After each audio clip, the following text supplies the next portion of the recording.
Acctivate version 12.2 brings Assemblies to the Acctivate Android app. To get started, log into Acctivate on your compatible Android mobile device and select Assemblies in the main menu.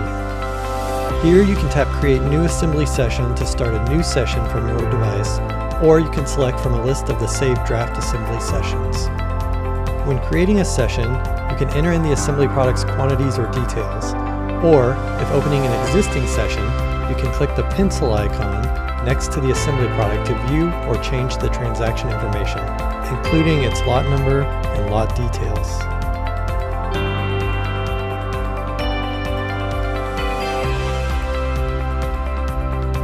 Likewise, when creating or viewing an assembly session, you'll be able to view and manage components. For this assembly product, I need 5 pounds of my component Colombian whole beans.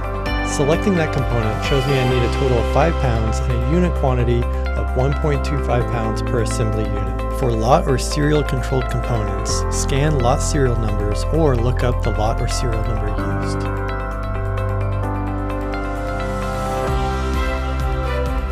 Use the up or down arrows to move to the previous or next component, or tap the check mark to return to the component details screen. From here, if you're ready to save or post the assembly session, tap the check mark.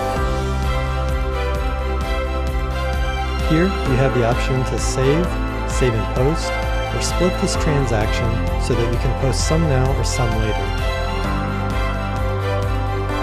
I'll choose the option to save and post, but before posting, I'll update the workflow status to be completed. Finally, I'll tap on the check mark to submit the assembly.